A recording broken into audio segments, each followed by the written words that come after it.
Employee Mistreatment, MBA 622 Group Project, presented by Zach Burkey, Tony CONTRUCCI, and Carl MAJORS. Employee. An employee is defined as someone who's hired to do a particular job for pay. This individual is someone who works part-time or full-time under a contract of employment, whether oral or written, express or implied, and has recognized rights and duties. Mistreatment.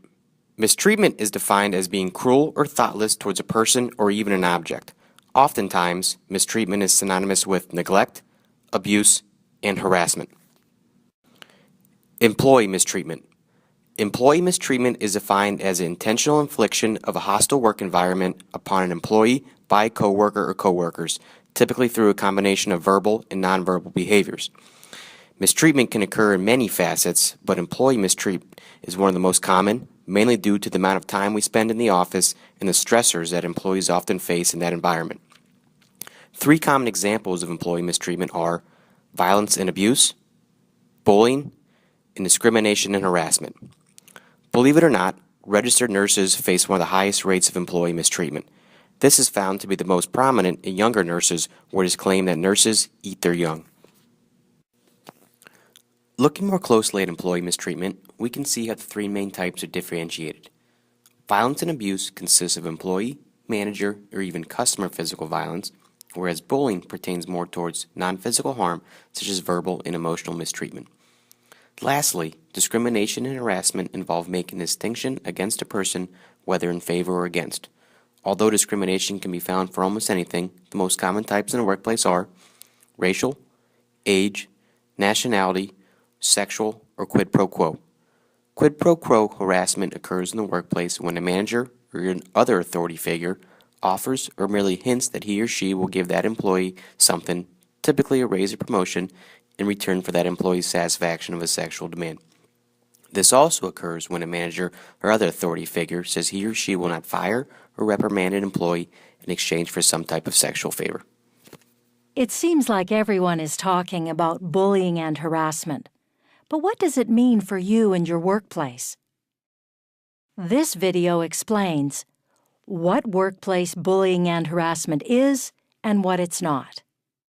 Legal obligations for employers, supervisors, and workers. And where to get the information you need. So first off, what is workplace bullying and harassment? It includes any inappropriate conduct or comment by a person towards a worker that the person knew or reasonably ought to have known would cause that worker to be humiliated or intimidated.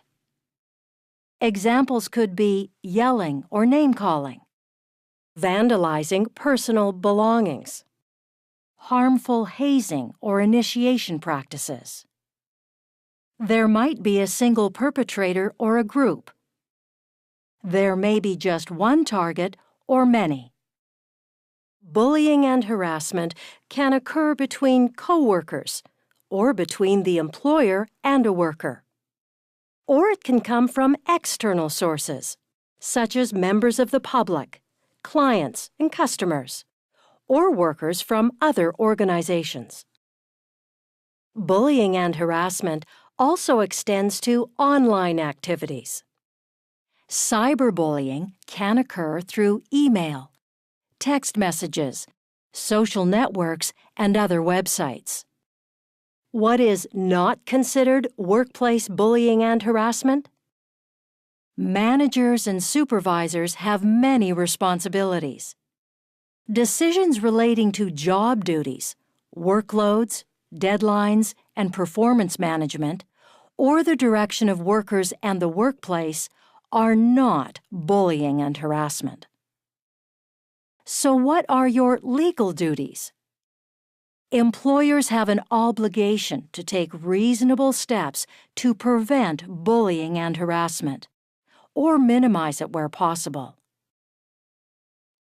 Employers must also develop a policy statement that addresses bullying and harassment in the workplace. Develop and implement procedures for reporting incidents or complaints, and for how they will be dealt with. they also have to train supervisors and workers.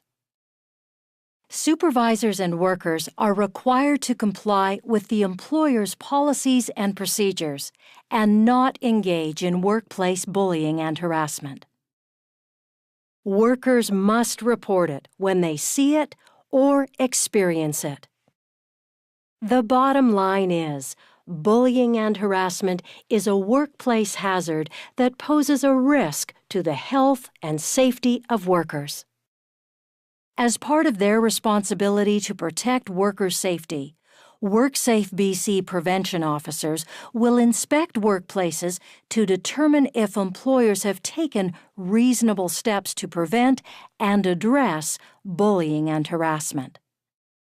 The occupational health and safety policies explain what WorkSafe BC considers to be reasonable steps for employers to take. When bullying is reported, it gives employers an opportunity to take positive action. Put an end to workplace bullying and harassment. An online toolkit is available that includes helpful information and advice. For the resources you need, visit worksafebc.com/bullying. Workplace violence and abuse. Workplace violence and abuse is defined as an act of aggression, physical assault, or threatening behavior that occurs in a work setting and causes physical or emotional harm to customers, co-workers, or managers. What are a few warning signs of potential workplace violence? First, actions and emotions. Watch out if a person appears increasingly belligerent, hypersensitive, extremely disorganized, or has noticeably changed his or her behavior. Second, personality conflicts. Is someone angry at a coworker or a boss? If so, how is he or she dealing with it? Firstly, one should also be mindful if a person seems to have become obsessed with a supervisor or coworker for better or worse. Third, disciplinary conflicts. Is someone upset about something that happened to them at work, including how they might have been disciplined? Fourth, off-the-job issues. Another possibility is that an employee is having a tough time outside of work, like going through divorce or dealing with money problems. And finally, fifth, talk of weapons or violence. If someone may become violent, it'd be good to know if they have access to a gun or another weapon.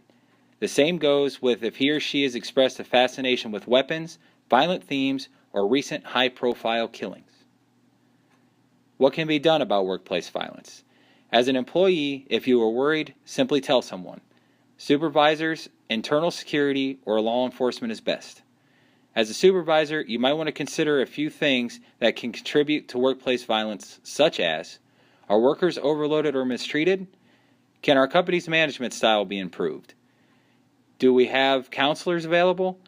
Are people being reorganized or laid off?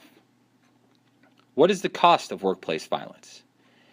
Temporary or perhaps permanently losing a good employee, psychological damage to everyone involved, physical property being damaged, stolen, or sabotaged, and the cost of fixing or replacing it, paying more for workers' compensation, and finally paying more for security.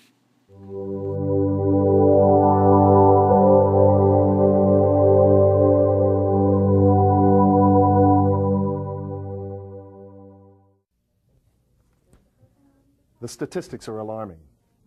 1 out of 6 violent crimes happens in the workplace. Assaults account for 3 out of 4 incidents of workplace violence.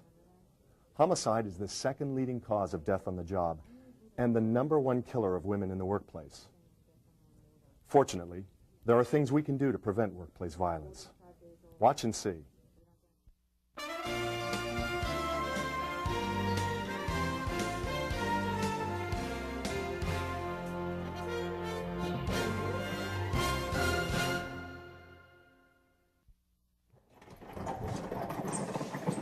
Jim, what's up with this skid here? Didn't I tell you to move that skid on that truck? Some people believe that a certain amount of conflict on the job is normal. But where do we draw the line? For example, most incidents begin as a disagreement between coworkers.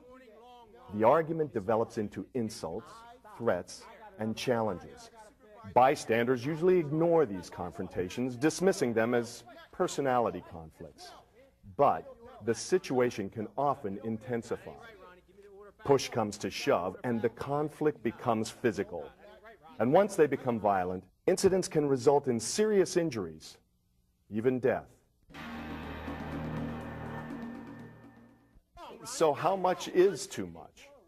OSHA requires employers to provide a place of employment free from recognized hazards that are likely to cause death or serious physical harm to employees.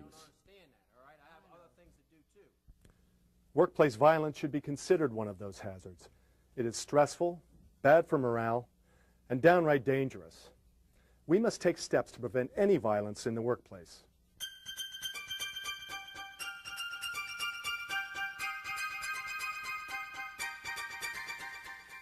Newspapers and TV programs latch on to the big headlines such as murder. But other types of workplace violence occur far more frequently. Workplace violence takes many forms. The most obvious is commercial crime. A perpetrator enters an establishment with the intent to rob it.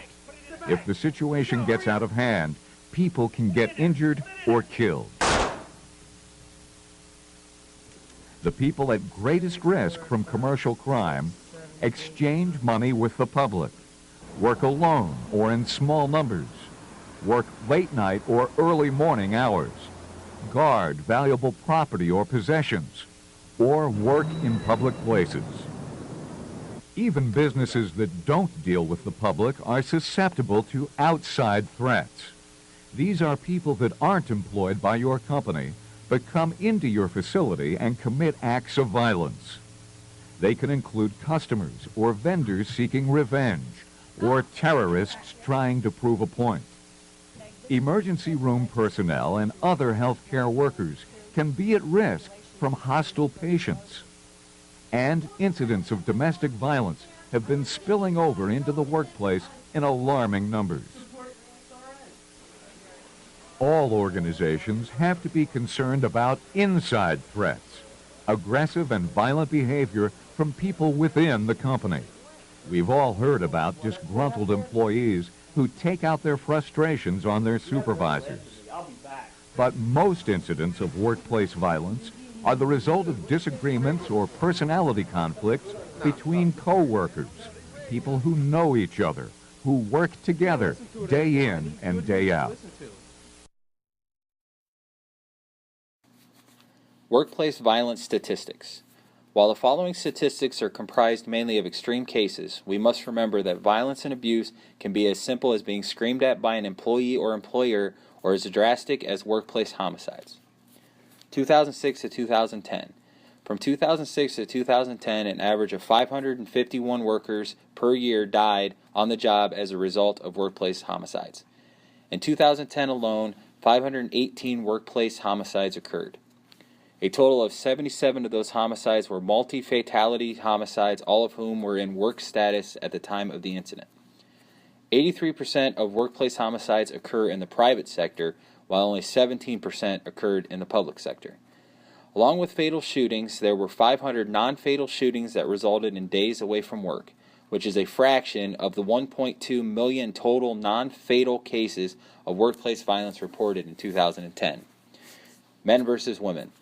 About 4 out of 5 workplace homicide victims are men. Robbers and other assailants account for 74% of homicides to men and only 37% of homicides to women. As of 2013, homicide is the second leading cause of death in the workplace for women, right behind roadway accidents. In 2013, which is the last year the statistics have been fully calculated, 397 fatal injuries were classified as homicides. 4 out of 5 of the homicide victims died from gunshots.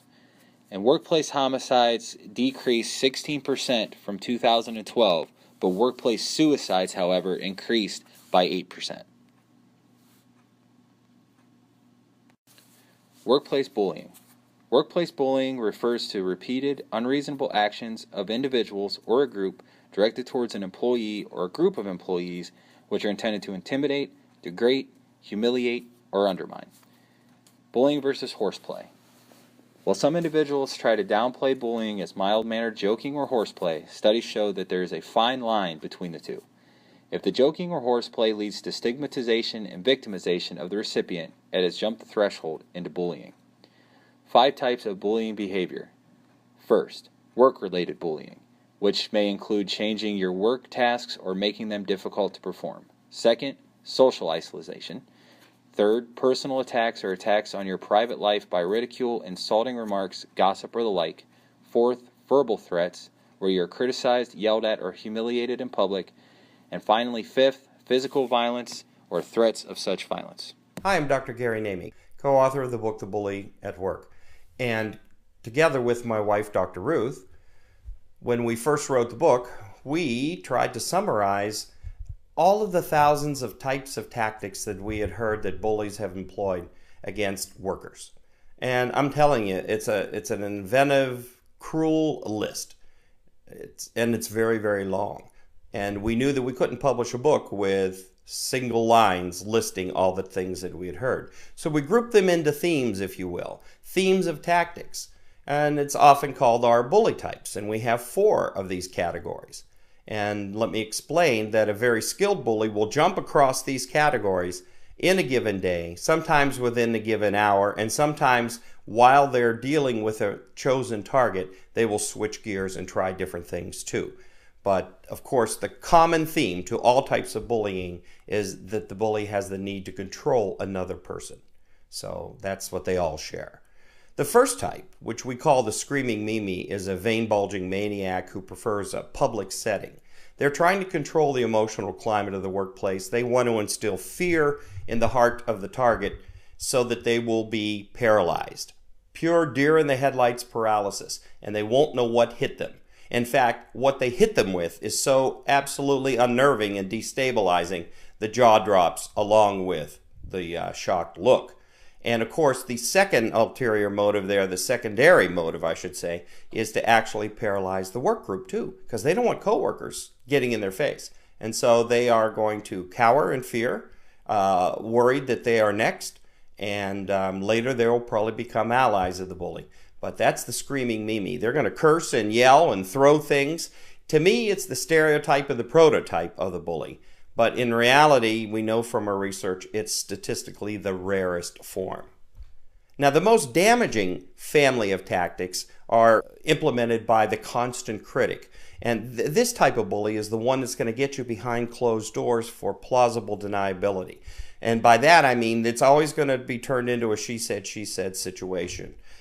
The targeted person, the victim, will never be believed, and whereas since the majority of bullies are managers, the manager will always be believed. And since there was no recording, although there could be a recording, and since there's no record, although there could be a record, the target is usually not believed.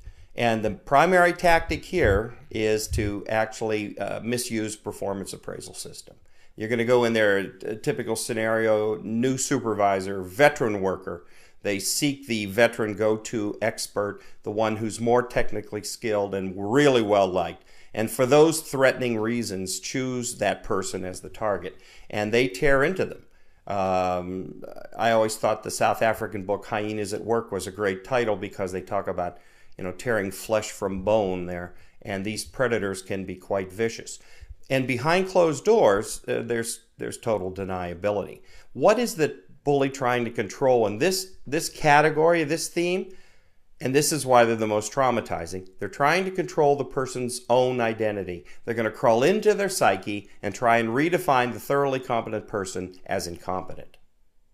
The third category that we chose for our book, Bully at Work, is the smarmy two-headed snake. Well, the two-headed snake, who happens to be smarmy and adopts passive-aggressive techniques and Jekyll and Hyde, backstabber, rumor mongerer, and when they're a supervisor, another technique they use is they fail to stop rumors. So that a person, what they're controlling, you see, with this, is a person's reputation. So that if they're lucky enough to get to safety in another unit, they will be welcomed at the new unit with one foot in cement. They will be told, you can't do what you did at that last place because the supervisor called me and told me about your poor performance. So you've got that going against them. So that's the whole point of reputation. And beware of a hugger. The two-headed snake is an early hugger. While they're embracing you, they're basically just going up and down your rib cage looking for a place to stick in the shiv. That's the thing. Now, those first three types of tactics are acts of commission, of doing things to people. So Ruth and I were kind of stuck coming up with the fourth category, and the catch-all is basically this huge family of tactics that are all involved with withholding resources. And we call that type of bully the gatekeeper. And this doesn't have to be a boss. As you know, not all bullies are bosses. And this is where that powerful and narcissistic and superior in her head administrative assistant, or his head administrative assistant, lowly subordinate though they be in the org chart, this is the person who can actually grind everything to a halt, because every piece of information passes through their desk and they only let through that which they want to let through. And by filtering out information, key information, to hated people and depriving them of vital information, they can actually screw many, many workers. And so what you have here is control of deadlines. Unrealistic deadlines create unbelievable stress. Another point about bullying: only the target gets the unrealistic deadline. Everyone else enjoys ample time to learn what to do and finish the project. Another thing that is commonly withheld is not just fraternization or allowing to be social, but allowing a person to collaborate on technical aspects of a project. So they're denied information from coworkers. They're not allowed to ask for help. How about assigning somebody a job out of their job class, a brand new arena for them, and then denying them training to go learn how to do that work? Again, it sounds like a budgetary restraint, but in fact, the budget is not tight for other people, but only for the targeted person.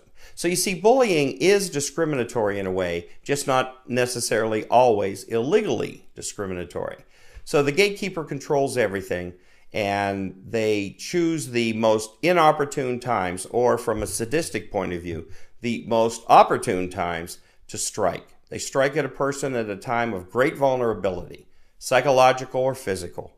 First day back from chemotherapy, first day back after a divorce, first day back after a marriage, first day back to work from vacation, a very relaxing vacation, and the misery is then inflicted from that point on. So the timing is something that is, timing of the misery inflicted is something else that the gatekeeper controls. So they are the ultimate control freak, and by looking at the screaming Mimi, the constant critic, the two-headed snake, and the gatekeeper, we pretty much think we've captured the full range of potential categories of misconduct and wrongdoing that people can foist on one another. It's not exclusive, exhaustive, and intensive, but it helps you organize the thinking, and it avoids long, long lists. Thank you. Workplace bullying continued. 3 main reasons for bullying. Surveys show that there are 3 main reasons for bullying, and they are competition concerning status and job positions, envy, and the aggressor being uncertain about his or herself. A high portion of those surveyed also felt that the personality of the victim contributed to bullying. 7 dimensions that influence how bullying is perceived. First, verbal versus nonverbal physical conduct. Physical bullying in the workplace is perceived as much more severe than verbal bullying. Second, repeated versus single acts. Single acts may be looked at more as horseplay, like I mentioned before, but repeated acts could and should be considered bullying.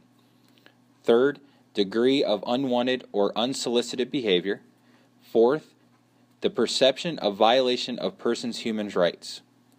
If the bullying violates a person's rights, it could open the victim up to suing not only the individual doing the bullying, but also the company of which they are employed. Fifth, the degree of harm to the target. Sixth, intent or controllability of the actions. And finally, 7th, power differences between offender and target. Coworker bullying, while still severe, is perceived to be less of an issue than supervisor to worker bullying. What can be done about bullying? Just as workplace violence, if you feel you're being bullied by a coworker, talk to your supervisor. If you feel you are being bullied by your supervisor, however, talk to their supervisor. If you feel that your human rights are being violated, you may also want to request the counsel of a lawyer. Workplace bullying of any type is unacceptable. 50% of employees have either witnessed or been a victim of bullying in the workplace. Bullying has a profound impact on workplace productivity and employee morale. Psychologists have compared the effects of bullying on victims as similar to post-traumatic stress disorder. It destroys creativity, increases employee turnover, and spreads like wildfire through organizations, destroying them from within. What is workplace bullying? Bullying is hostile, aggressive, or unreasonable behavior perpetrated against a coworker. Bullies use these behaviors simply to embarrass and humiliate or to expand their power and influence. Bullying can be peer-to-peer, or it can be perpetrated by managers or supervisors who take advantage of their positions of power. Bullying can be physical, verbal, nonverbal, or psychological. It can occur face-to-face, on the phone, or online, and be perpetrated by groups of employees or by individuals. The following behaviors are considered workplace bullying and are not tolerated in any organization. The use of inappropriate language, put-downs, insults, and name-calling. Taunting, teasing, or making jokes about a coworker when the intent is to embarrass and humiliate.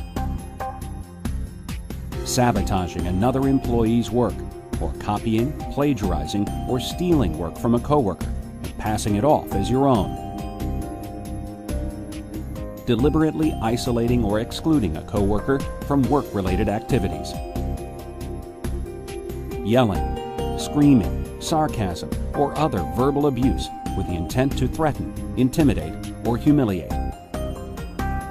Menacing a coworker with threatening looks, gestures, and body language. Hazing or initiations that seek to physically or psychologically embarrass or humiliate a new coworker. Unreasonably creating conflict or refusing to work with a coworker. Physically threatening, shoving, striking, or touching a coworker in an intimidating or inappropriate manner. Gossiping or spreading rumors about coworkers, including the planting of false information or using private or confidential information to defame or destroy the reputation of a coworker. Setting unrealistic standards and deadlines which are unachievable or that are arbitrarily changed without notice or reason. Giving excessive, unreasonable, and unending amounts of work to a subordinate employee. Deliberately denying coworkers the resources necessary to do their jobs effectively. Ignoring, ridiculing, or belittling a coworker's contribution, or deliberately failing to acknowledge his or her good work. Giving unjustly negative performance appraisals, or taking unwarranted disciplinary action. Singling out or treating a coworker differently, or holding a subordinate employee to different standards than his or her peers. Excessive, unneeded, and negative micromanagement that undermines an employee's ability to do his or her job effectively. Workplace bullying has consequences. Because of the devastating impact that bullying has on a company's creativity, productivity, and morale, there can be severe consequences for engaging in it. It can result in disciplinary actions, including written warnings, suspension, demotion, and even termination. In addition, retaliation for a bullying complaint is strictly prohibited and could result in disciplinary actions up to and including termination. How can you stop workplace bullying? It's simple. Treat coworkers with respect. Treat coworkers fairly and equally. Speak up when you witness bullying. Any witness or victim of workplace bullying should report the conduct to management or human resources. The best way to eliminate bullying in the workplace is to remember the golden rule. Treat coworkers exactly like you would like to be treated, with dignity, respect, fairness, and equality. After all employees deserve a workplace where they can do their jobs to the best of their abilities, a workplace free of fear and full of respect.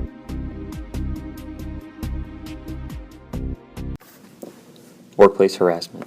Workplace harassment is defined by the United States Equal Employment Commission as unwelcome conduct that is based on race, color, religion, sex, national origin, age, disability, or genetic information. We can further define workplace harassment as employment discrimination that violates Title VII of the Civil Rights Act of 1964, the Age Discrimination in Employment Act of 1967, or the American Disabilities Act of 1990. Under this definition, harassment becomes illegal when one of the following two conditions are met. Under the first condition, enduring the offensive conduct becomes a condition of continued employment. The second, the conduct is severe or persistent enough to create a work environment that a reasonable person would consider intimidating, hostile, or abusive. Workplace harassment does not need to be committed by another employee or supervisor. It could also be a non-employee, such as a customer or a supplier. Harassment victims do not necessarily need to be directly harassed. The victim can be anyone who is affected by the abusive behavior, such as an employee who overheard a crude joke between two other employees. The following compilation of clips from the TV show The Office contains numerous examples of behavior that would be considered workplace harassment. This is huge! That's what she said. Let's do it. Let's get ugly. Let's get real. Okay. If I have to do this, based on stereotypes that are totally untrue, that I do not agree with, you would maybe not be a very good driver.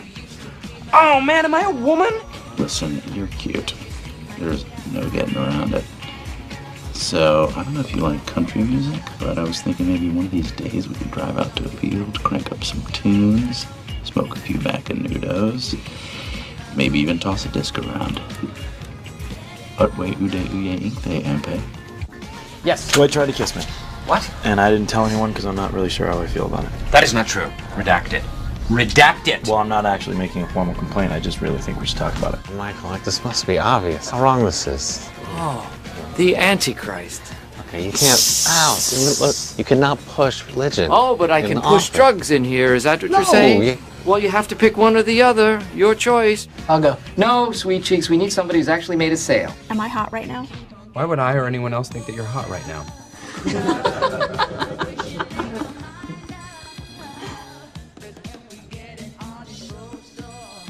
I need 2 men on this. That's what she said. No time. But she did. No time! Guys!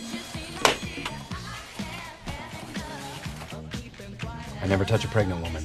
Yep. Sold for $300 to me! The hell's that? It's the only gavel I could find. It squeaks when you bang it. That's what she said. Who saw Dwight do this? Okay, really? Would you consider this a terrorist incident? I felt terrorized. Come on.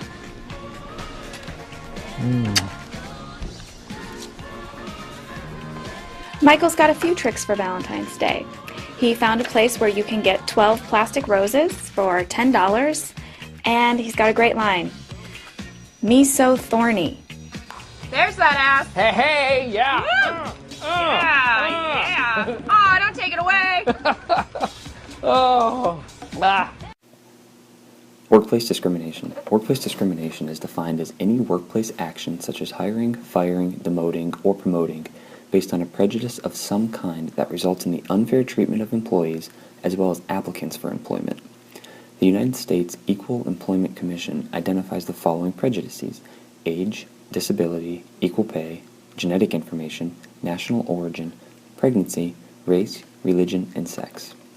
There are many federal laws protecting against discrimination in the workplace, such as Title VII of the Civil Rights Act of 1964, the 19th Century Civil Rights Act, the Equal Pay Act, the Pregnancy and Discrimination Act, the Age Discrimination and Employment Act, the Family and Medical Leave Act, the Americans with Disabilities Act, and the Genetic Information Non-Discrimination Act. In addition to the federal laws previously stated, many states have also been adding additional laws protecting various groups within their respective states. Workplace harassment and discrimination prevention. It is the responsibility of the employer to protect its employees and applicants from harassment and discrimination. The following techniques can aid an employer in creating a harassment and discrimination-free workplace. The most important and probably easiest technique is workplace training. Employees need to be educated on the types of behaviors that are acceptable in the workplace. Harassment and discrimination policy should also be clearly defined in the employee handbook or employee contract. An employer should have the consequences outlined so there is no question regarding consequences when a violation is made. And lastly, the employer should have a reporting system in place for victims to report an offense. This reporting system should include contact information for the Human Resources Office, as well as the EEOC's reporting hotline information.